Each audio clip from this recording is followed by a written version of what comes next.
Welcome back to our video. Today we are back for another NFL news video, which I think is the first of this year actually. So from here on out, now that the season is on, we're officially 5 weeks into the season.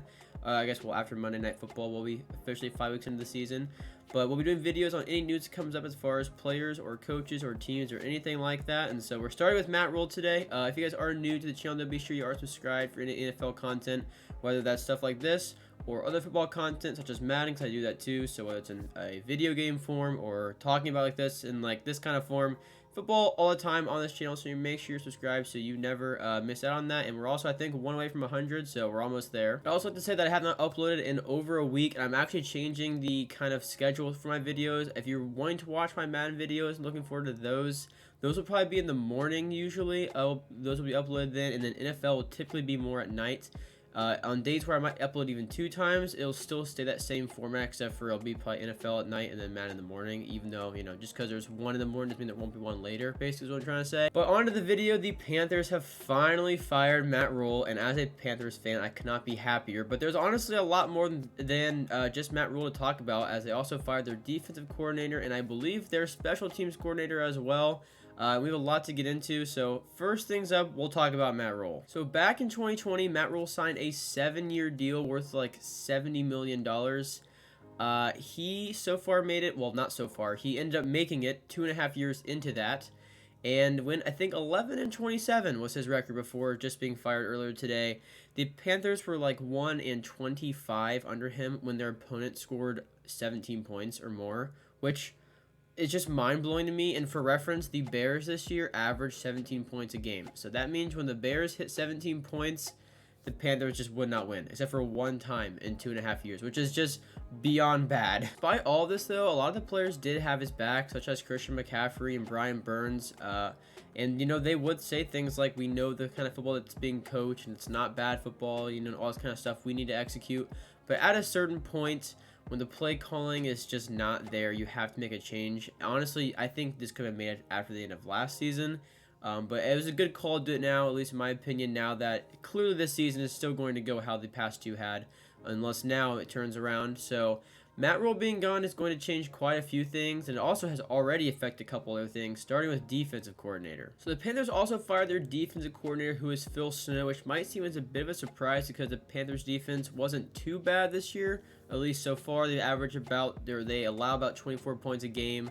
And it seems like they have a lot of strong young guys on this team, but ultimately he was still fired.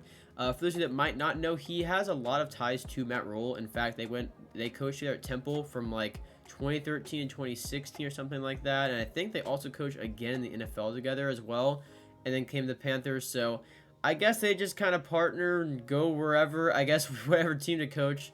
So it does make sense as to why he was fired as well, because it's kind of the same type of philosophy as far as coaching. They want something brand new, which also explains why they got rid of Ed Foley, a assistant special teams coach as well, who also had previous ties to Matt Rhule as well. People might be upset about that, saying kind of like the Panthers defense was actually doing pretty well. They should keep building on it, although it is really important to note that the Panthers defense was ranked, I think, 22nd or so in the NFL right now.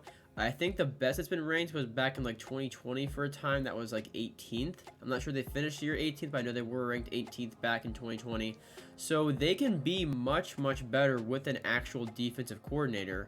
Not saying he's not a great defensive coordinator, but if he has the same type of stuff as Matt Rhule, maybe going just fresh start, brand new, getting a veteran experience in that doesn't have to rely on the head coach as much and has his own kind of vision for the defense, might actually take the defense up a whole other notch, which would be really, really important for the Panthers because their offense is currently the worst in the NFL, and now we're going to talk about a couple reasons why that is. Reason 1 is Baker, and reason 2 is Mayfield. It's Baker Mayfield, honestly. I will admit, I was pretty happy with them picking up Mayfield because it didn't cost them a whole lot. Mayfield took a pay cut. It only cost them like a 5th round pick. So they really couldn't lose, and I still do stand by that. They didn't lose a whole lot trying this out, but Mayfield has to either step it up or this is just going to be another failed experiment, kind of like Sam Darnold. He is now out several weeks with a high ankle sprain, which means it is P.J. Walker coming in at quarterback for the Panthers, which is going to be rough. His first game with a new interim head coach and Steve Wilks, going out to LA to play the Super Bowl champions as far as the Rams go. So that's going to be a very tough game. And then the following week, they play the Buccaneers, who, again, the Panthers have really struggled with beating in these past few years now that Brady is there. So it's going to be a rough couple weeks transitioning away from the head coach to the interim head coach to a new quarterback coming in because Baker is hurt, and a new defensive coordinator, of course, as well. So I would say the true kind of test is going to be October 30th, which is against the Falcons. It's a very, very winnable game for the Panthers, and it should be the best vision or kind of look at the team as far as what they can do with Matt Rhule gone and with Phil Snow gone, what it might look like, at least for right now, because there's no telling who will be the coach next year. But it should at least show how the rest of the year might go against those very winnable games. Because so far this year, the Panthers lost to the Browns and Giants by a combined point differential of 6. Like, they lost on 2 field goals at the last second. So, and the Giants are 4-1. You know what I mean? Like, they're a solid team.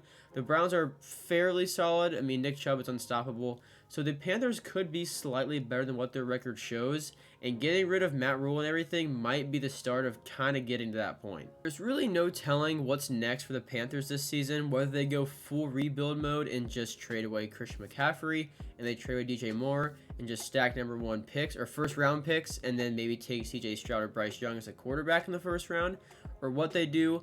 Although there has been confirmed reports that teams have called about Christian McCaffrey wanting to trade for him, and one of those teams being the Bills. So it is very, very possible that the Panthers just go full rebuild mode, clean house, and trade the players away. So to recap the news from today, and probably the biggest news from today, Matt Rhule is fired, Phil Snow is fired, Ed Foley is fired, Ben McAdoo might be fired later this year, but we're not going to get there yet, just talking about things that happened today.